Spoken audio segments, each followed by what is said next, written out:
What is up? What is up, YouTube? Y'all know I keep forgetting.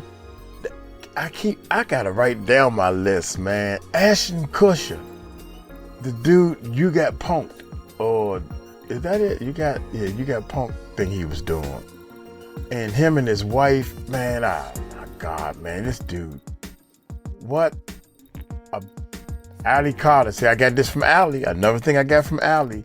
What better way to cover up doing things to kids than saying that you got a company in your organization and you're fundraising this to help kids?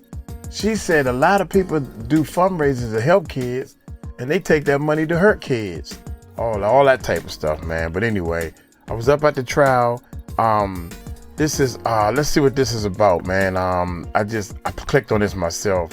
Fast exposed Ashton Kutcher, Thorne as cover up for a leak ring. Brittany Murphy new. Y'all hit that subscribe button, man. Hit that bell. Let's see what this is about, man. Let's check this bad boy. I've been on FBI raids where I've seen things that no person should ever see. I've seen video content of a child that's the same age as mine. Being raped by an American man. Can we have an actual conversation about Thorne, the organization that Ashton Kutcher and his ex-wife Demi Moore founded back in 2009, and how, in my opinion, it is virtually a scam that was created to help boost the character of both Ashton Kutcher and Demi Moore, primarily Ashton Kutcher. And I'm not just talking about Ashton Kutcher being an inauthentic advocate for a cause that he clearly does not care about. I am talking about the software behind Thorne and how it has been deemed to be incredibly biased and inaccurate, making it more difficult for authorities to correctly identify both victims and perpetrators. The night Britney died, she passed out twice.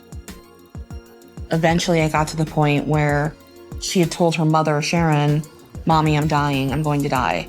To me, that is alarming that a mother would ignore those requests for help, those cries for help from her own daughter. Ashton Kutcher has spent years building his image as a tech-savvy hero fighting child trafficking through his organization, Thorne. But recent revelations have fans and insiders questioning everything. See behind the flashy headlines and high-profile partnerships. There's a network of shady tech deals, inflated statistics, and ties to powerful, controversial figures like Jeffrey Epstein that are slowly coming to light. Turns out that the only reason Ashton founded the organization was to paint himself as the good guy and get a seat at the table. And so he put innocents at risk and made the rich richer. What's worse is that there's talk about his late ex, Brittany Murphy, uncovering the truth long before anyone else. And now the circumstances surrounding her tragic death are raising more eyebrows than ever. Is Thorne really just a cover for something much more sinister? And could Brittany have been silenced before blowing the whistle? Let's find out.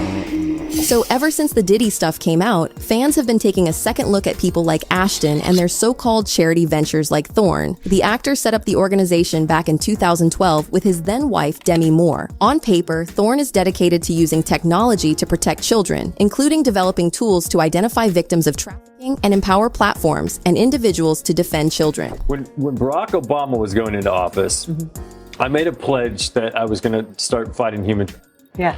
And I started a foundation called Thorne with my ex-wife. Sounds good, right? Except Thorne seems to be doing more harm than good. How's that? Well, according to one article, the organization brags about saving 100,000 to 300,000 kids every year. But a 2-month investigation using law enforcement data showed that there were 8,263 arrests across America for underage work over the past 10 years. So how's Ashton's pulling these numbers? Well, the truth is that he's not. We're building digital tools to fight human trafficking. So basically, like the purchase and the commerce for human trafficking is happening online, just like everything else now. And so we're building digital tools to fight back against it. And we've built a tool to help law enforcement prioritize their caseload and recover victims and find traffickers. And we've found and we've identified and recovered over 6,000 victims this year. That fancy tech he mentioned, it's Amazon Spotlight, a sweeping AI-powered surveillance tool. Wait a minute. He is on the news. Are y'all serious? You could just get on the news because you're supposed to be whoever you are and just lie. Ain't nobody even gonna look. They so busy trying to do their thing, they ain't even look up to see if you lie. Us normal people doing the research to find out the dude lying. That's crazy.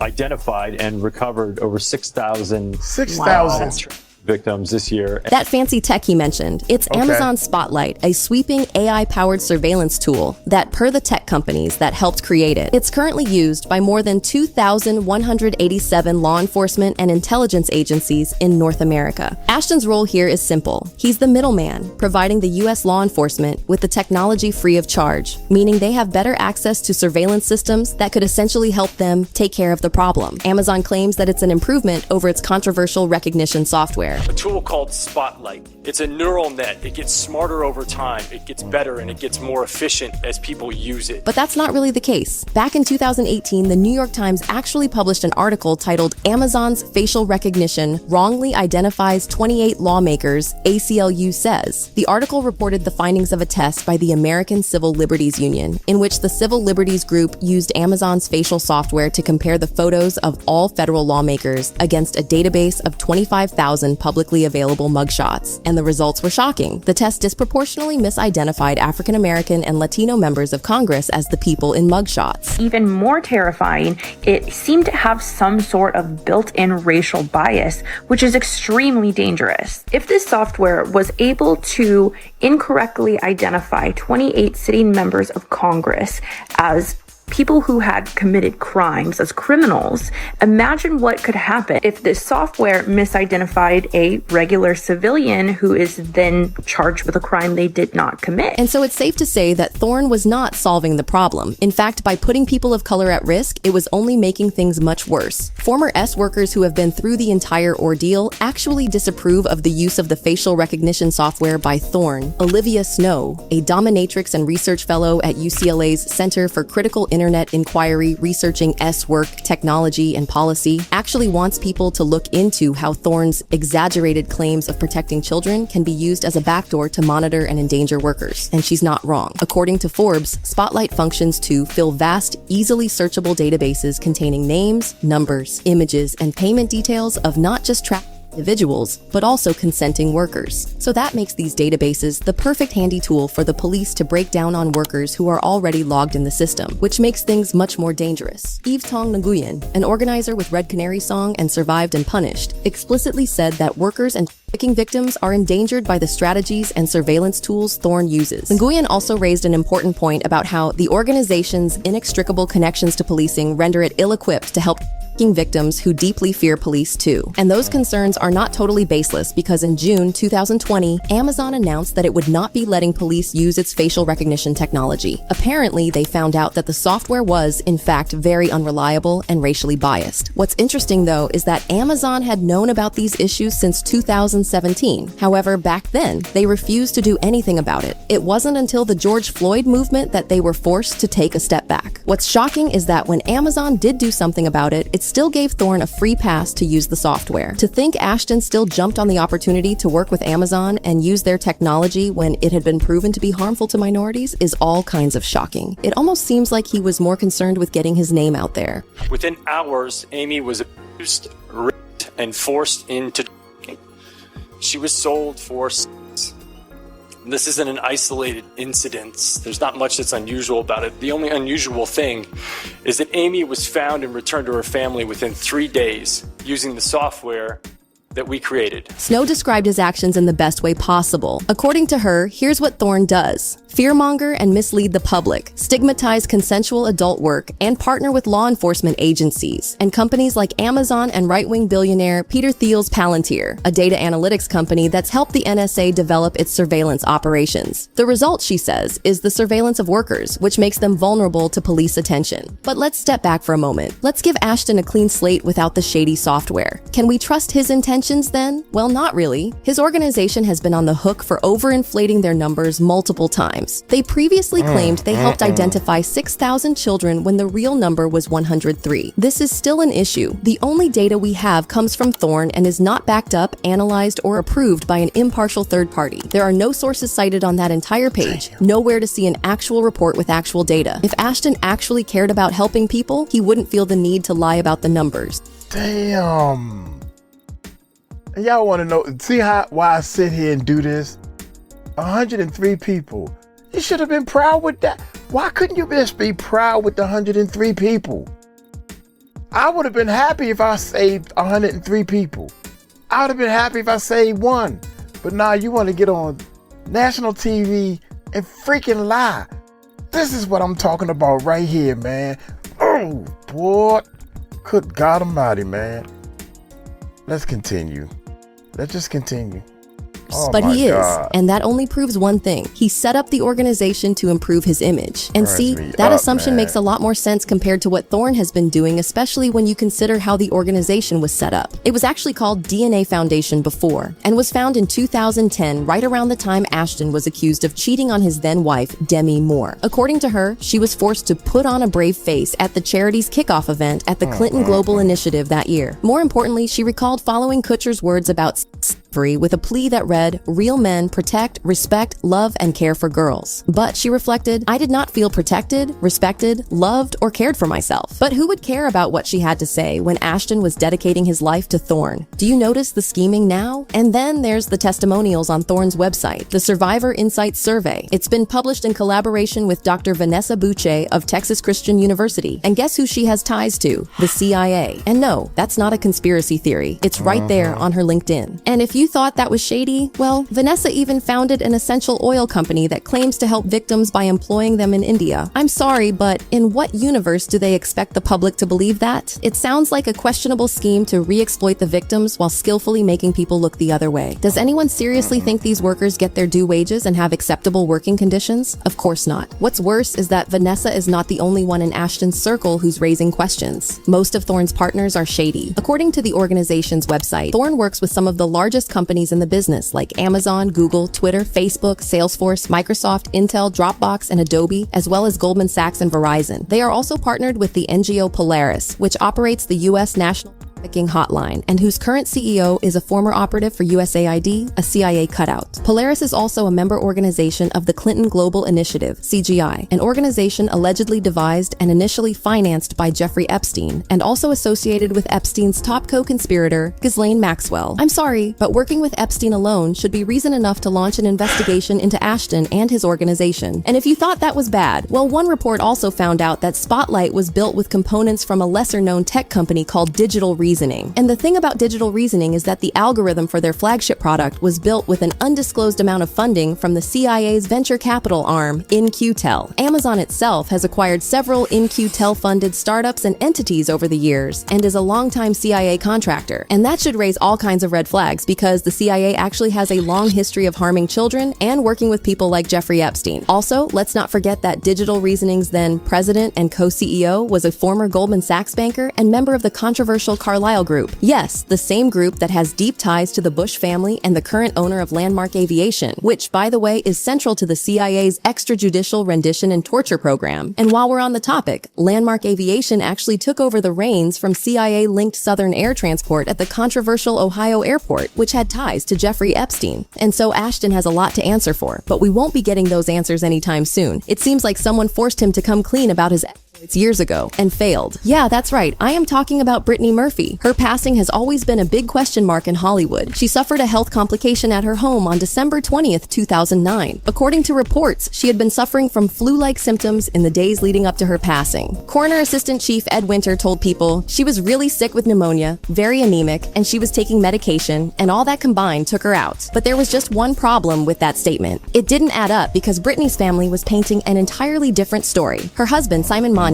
told People she was on herbal remedies that wouldn't speed up her heart. There was nothing here that could endanger her. There was prescription medication in the house for her female time and some cough syrup. That was it. Now, Simon and Brittany had their problems, but he was devastated by the loss, so he really had no reason to lie to the public. And if what he was saying was true, then the autopsy report didn't hold up. She wasn't taking medications. So the question is, why would the authorities feel the need to manipulate Brittany's autopsy report? And why did she pass away? Well, word on the street is that Brittany was gearing up to blow the whistle on Ashton's setup But before she could get a word out, Ashton took her out. Mind you, Ashton and Brittany dated for like 5 months back in 2002. However, according to Gene Deal, the actor was still sneaking around with her when he got with Demi. I was around Ashton Kutcher and Diddy before, and they were speaking about Brittany Murphy. And I don't think I ever told this story, and I'm about to tell this story here. While he was married to Demi Moore, he was still sneaking around seeing Brittany Murphy. You understand? We were going to Nets game, so we picked him up, and he was explaining to Diddy that every time he goes to Brittany's house, paparazzi always catches him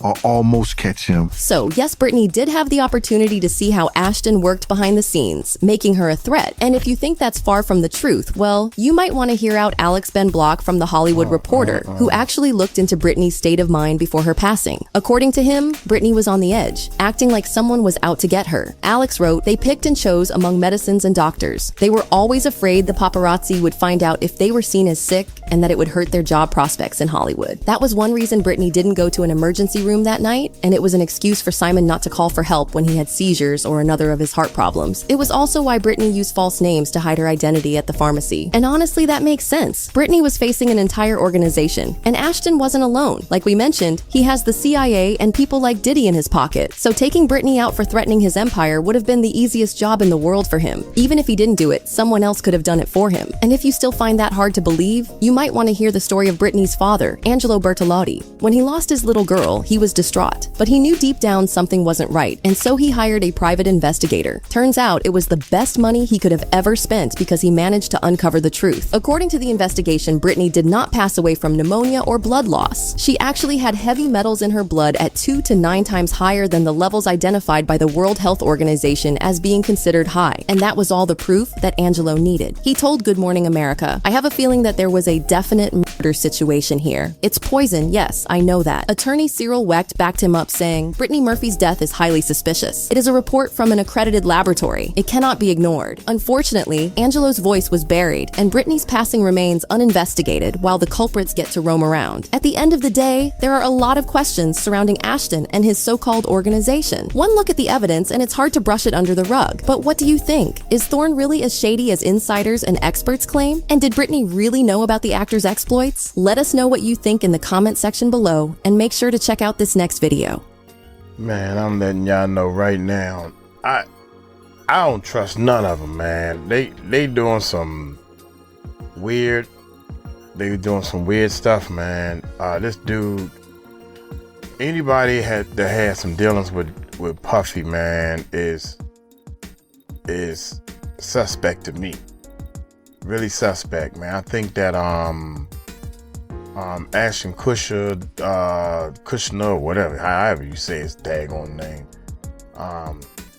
Kutcher.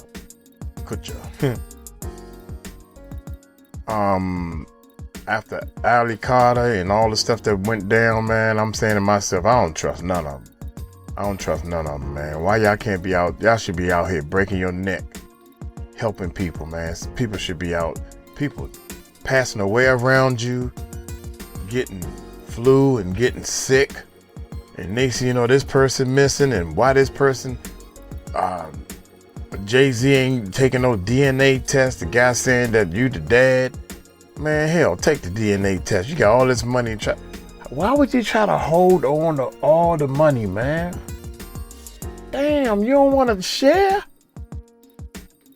Oh my God, it's all about for me. Look here, I'm gonna get on up out of here, man. I got 2 more to do. Y'all take it light, take it slow. Tell them Uncle Mike told you so. Peace out.